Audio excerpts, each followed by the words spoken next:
Le responsable de la défaite de l'Angleterre, c'est pas Tuchel, les gars. C'est Bellingham. C'est Bellingham. Vous voyez là? Là, c'est là où vraiment il s'est condamné et il a condamné l'Angleterre, les frères. S'embrouiller avec Messi, pas de problème, ça peut arriver. Mais quand tu vois qu'à la fin de cette embrouille, Messi se dit vas-y, ok, c'est comme ça, allez, on va voir. Là, c'est bon. Là, on a compris. Là, tu comprends que c'est terminé pour Bellingham. Là, tu comprends. Là, t'as provoqué Messi. Tu l'as regretté juste derrière. Tu l'as regretté juste derrière. Alors là, t'es content, tu gagnes, t'es là, tu gagnes du temps, tu fais de l'anti-jeu, tout ça. Mais Messi, quand il décide d'accélérer, quand il décide de changer le cours d'un match, tu ne peux pas l'arrêter. Tu peux être tout Bellingham que t'es, tu pourras pas l'arrêter. Maintenant, tu vas juste chouiner, jouer ton match de la 3e place, jouer contre Mbappé, vous entretuer avec Mbappé, tu vas retourner chez toi en Angleterre. C'est aussi simple que ça. Tu n'auras ni Ballon d'Or, ni Coupe du Monde encore une fois cette année. C'est aussi simple que ça, les frères. Bellingham a voulu manquer de respect à l'ancien du quartier, au grand du quartier. Hein, l'ancien, il a dit « Ah, mais c'est comme ça les petits maintenant. Vas-y, ok. Vas-y. Vas-y, on verra. Qu'est-ce que Au final, il pleure. Il pleure. Ça reste de ta faute, là. Et comme vous savez, les Madrilènes ne savent ni gagner ni perdre. Regardez ce qu'il va faire à un gamin, le plus jeune des Argentins, le plus jeune joueur des Argentins. Regardez. Quand c'est lui, tu mets des tartes, hein, quand c'est les petits du quartier. Mais quand c'est les grands du quartier, tu pleures. Regardez. Regarde, Otamendi, maintenant, quand c'est un grand du quartier, il fait comme s'il n'avait pas vu Otamendi. Non, franchement, les Madrilènes ne savent ni gagner ni perdre, les gars. Saison blanche. Moi, il y a une chose que je capte pas avec Bellingham. Il fait une bonne Coupe du Monde, il redevient bon, il devient insolent. Ça, c'est les Madrilènes, hein. Toute la saison, ils ont été éclatés. Mais dans la Coupe du Monde, il performe. Et ça y est, Bellingham, il se la sent plus. Surtout que Messi, à ce qui paraît, c'est son idole. Hein. Mais comment il a manqué de respect, les gars. Il s'est bien fait punir, en tout cas. Si t'es homme, reparle du GOAT. 39 ans, là, il t'a éliminé. Mais tu te prends pour qui en fait? En fait, toi, j'ai compris, toi. Toi, tu fais des saisons blanches, t'enchaînes, tu commences à être bon, te remets dans les débats avec Pedri et tout, et tu te prends pour qui t'es pas. Tu viens embêter le GOAT, tu viens manquer de respect au GOAT.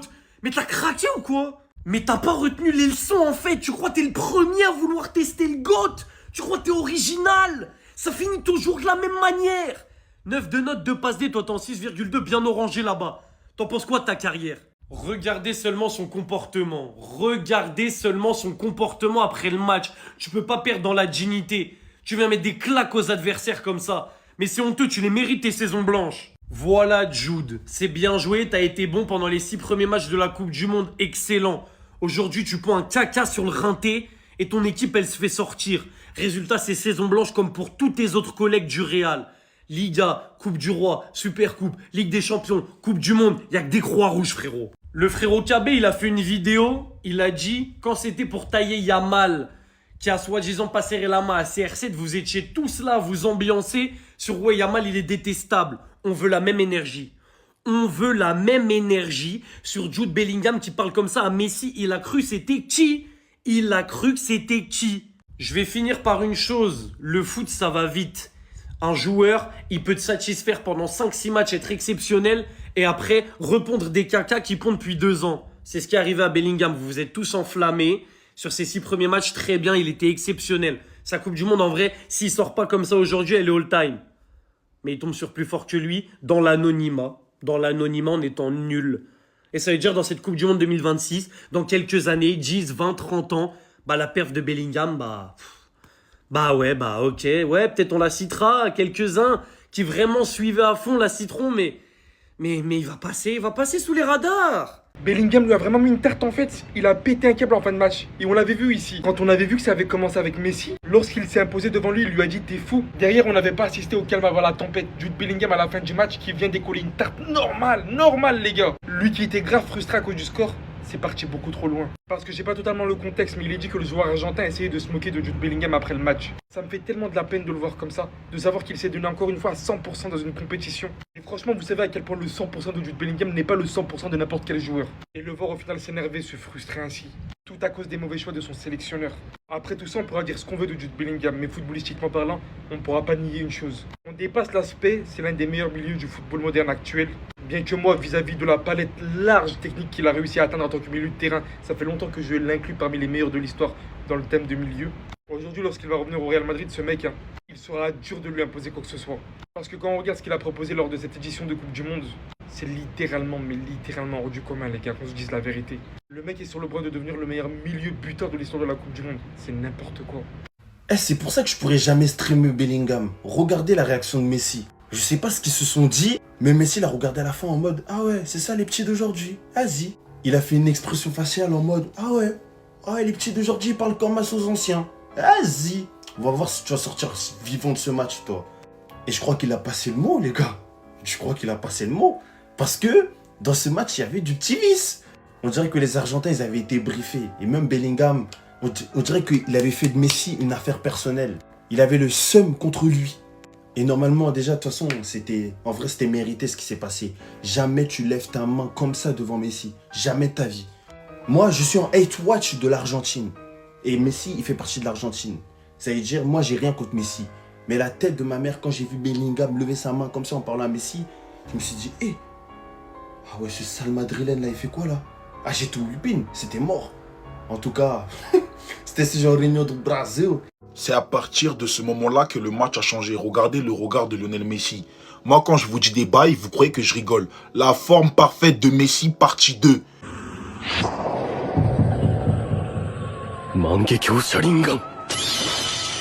Messi, quand il passe côté droit. Messi, en 2015, il t'attendait au tournant. Le plan, il était déjà dans sa tête. Il t'a laissé lui crier dessus. Il t'a laissé rigoler. Il t'a laissé tout faire. Il t'a laissé marcher au-dessus de lui quand lui était au sol. À la fin, il t'a montré qui était l'autorité dans la vie. Qui était le boss final du jeu. Qui était ton terminus. T'as vu comment la vie n'est rien? Quand il y a Messi sur un terrain de foot, sur un rectangle vert, t'as vu comment la vie va vite? Messi, quand il veut, il fait ce qu'il veut. Là, à ce moment-là, il a dit à Bellingham, je vais te montrer un truc. Je vais te montrer un truc. Calma. Je vais faire des passes décisives. T'es pas content? Il te le fait pied gauche. Je rentre sur le pied gauche. Il t'a fait pied droit aussi. Vous voulez quoi de plus? Moi, je vous ai dit, Messi, c'est pas un humain comme nous. Vous croyez que je rigole? Et dans son regard, il est dans l'incompréhension. Il comprend pas. L'autre fois, c'était quoi? Il avait l'impression que le match lui passait entre les mains. Là, il est dans l'incompréhension. Là, tu l'as énervé. En fait, Bellingham, malheureusement, t'as fait ça avec la mauvaise personne. Messi, c'est pas un être humain. Fallait pas faire ça là à cause... En fait, tu l'as forcé à éveiller ses pouvoirs pour gagner le match. Et dès quand il éveille ses pouvoirs, c'est mort. Parce qu'il est passé dans la forme parfaite de Messi. Bellingham, t'es mon frère, je t'aime.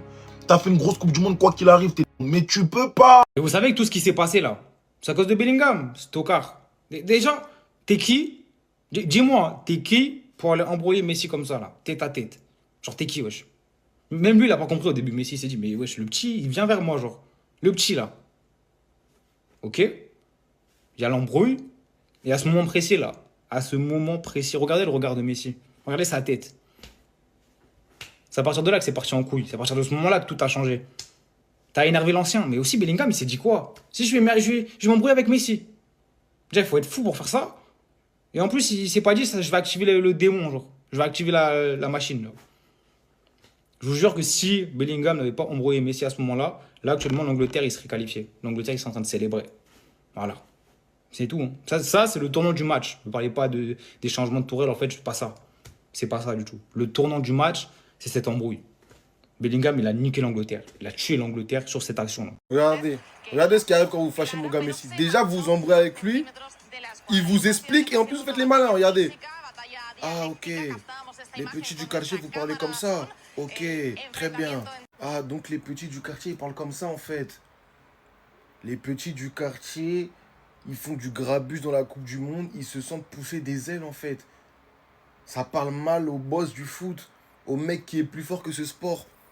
Ben voilà les conséquences. Voilà les conséquences, en fait. Quand tu provoques, voilà ce qui se passe. Parce qu'on te voit, on t'a vu bomber le torse, en fait, Bellingham, aujourd'hui, on t'a vu. On t'a vu, t'as voulu faire le mec qui monte de la personnalité. Mais déjà, t'as fait un match pourri, toi, déjà. Ton match, il est d'une pourriture exécrable, en fait. Mais quand tu t'attaques au GOAT, en fait, quand tu t'attaques au boss, assure-toi d'avoir des vraies armes, des vraies munitions, des vrais bastos, mon pote. Parce que lui, quand il frappe, il fait pas semblant, mon pote. Voilà, tu menais 1-0. J'ai vu ton comportement, moi, quand tu menais 1-0. Tu jouais les gros bras. Quand il y avait des touches pour vous, ça célébrait avec ses potes, tout ça, ça célébrait devant les Argentins. Ben regarde, 2 passes D. Voilà, t'as voulu fâcher le boss. 2 passes D. T'es pas content? 2 passes D. Simple en fait, 2 passes D. Arrête de mentir, Bellingham. Messi, il parle, toi, tu parles. Même lui, à ce moment-là, il a capté qu'au nom de Dieu, je dois être sérieux, en fait. Lui, je vais lui montrer. Lui, il fait le malin avec les anciens. Il t'a montré un truc. Voilà, Bellingham, ça t'a loupé ici. Pourtant, j'avais mis mon maillot de l'Angleterre. Quand le meilleur joueur du monde, le GOAT, lui qui a dépassé le football, il parle, tu peux pas parler en même temps dedans. On respecte les aînés. Toi, t'as pas respecté les aînés. Il t'a appris l'humilité. Il a même pas beaucoup discuté. Tu crois, Messi, il a le temps ou quoi pour beaucoup parler? Il t'a fait... On va voir. Je sais pas ce que tu l'as dit, mais je sais qu'il t'a dit calma, calma. Calma, te callate, calma, casa, calma, Bellingham. Joue, calma. Toi, t'as dû lui dire en mode 1-0, you losing. Il t'a montré la vie. Il t'a montré de quoi il s'agit. Télé contre télé, télé parle pas. Télé parle pas. Le meilleur joueur du monde. Le meilleur joueur du monde, lui, quand il parle, tu parles. Mais t'es un ouf. Tu crois que tu parles à Tuchel ou quoi, là? Et toi, Tuchel, je vais arriver sur... Et toi, t'es un... Tuchel, mais en fait, cette Coupe du Monde, mais les coachs, ils sont fous, quoi, les gars. Mais Tuchel, il est... Et Harry Kane, si j'ai décollé sur toi, hein. Harry Kane, si j'ai décollé sur toi, je vais voler, je vais jamais atterrir. Je vais décoller, je vais voler, je vais jamais atterrir. Je serai dans les airs à vie. T'es un ouf, toi. Je sais pas, Bellingham, ce soir, il avait quel problème avec Léo Messi. Je sais pas c'était quoi son problème, parce qu'à chaque fois, il essaie de le challenger. Arrête, peut-être qu'on lui a dit aujourd'hui serrer Messi, mais voilà. Il était dur avec Léo, il essayait de s'embrouiller avec lui. Ah, il voulait un truc avec Léo. Mais en tout cas, hein, s'il avait un problème ce soir avec Messi, Messi lui a réglé son problème. Si ce soir, il avait un problème avec Messi, hein, Messi lui a réglé son problème. Et tellement son problème, en fait, Messi lui a réglé, il est parti chercher des problèmes avec d'autres personnes. On avait avec Barco en toute fin de match, lorsqu'il lui met la petite tape là à l'arrière de la tête. Je sais pas ce que Barco il lui a dit, je sais pas ce que Barco lui a fait, hein, mais il a donné cette petite tape. Bellingham, fallait pas l'énerver Léo. Parce que Noël Umti, il a dit un jour, hein, Léo Messi, c'est le seul joueur à qui tous ses coéquipiers disent, hein, on va se sacrifier pour toi, on va se sacrifier pour toi. Et il dit à ses coéquipiers, non, vous ne sacrifiez pas pour moi. Tu vas pas mourir. Pourquoi? Parce qu'il avait marqué. Tu vois ce que je veux dire ou pas? Il avait marqué. Et aujourd'hui, il aura certes pas marqué, mais il aura fait 2 passes D. Si c'est pas par le but, ce sera par la passe. Parce que le deuxième but, hein, la passe D sur Lautaro Martinez, hein, il lui dépose un ballon, limite tout fait. Voilà. Alors, il a juste à mettre la tête et il a à mettre des cages, mais c'était du tout fait. Mais... Bellingham, même si tu joues une demi-finale de Coupe du Monde, il y a du respect, t'as capté? Même vers la fin, là. Il est chez nous, les gars. Il est chez nous, les gars. Calme-toi, petit. On t'a jamais dit on respecte les anciens, les yaya. Tu peux pas faire ça. Tu peux pas venir. Eh, oh, calme-toi. Tu viens de naître, là. T'es malade, toi, ou t'es malade, ta cervelle? Hein? Mais si je fais des finales, toi, t'es même pas encore pro? Tu fais quoi, là? C'est quoi ça, là? T'as fait une très belle Coupe du Monde. Là, t'es tombé sur le meilleur joueur de tous les temps au football. Calme-toi, champion. Faut jouer en piste. Voilà. Vous gagnez 1-0, vous défendez comme des merdes. Au lieu de jouer, vous défendez comme du n'importe quoi. Vous êtes l'Angleterre, au lieu d'attaquer, vous continuez à vous défendez. Ça va, vous gagnez 1-0. En face, il y a Messi, mais vous défendez à fond, genre. Vous avez marqué un but, vous n'avez fait que de défendre. En mode Atlético Madrid, n'importe quoi. Plus jamais tu fais ça, hein. Plus jamais tu fais ça, gros. T'es malade. Tiens. Et non. En tout cas, les gars, l'Argentine, ils jouent tous pour Messi, les gars. C'est une dinguerie en mode ce pays. T'as dit, tout le monde joue pour Messi, c'est une dinguerie.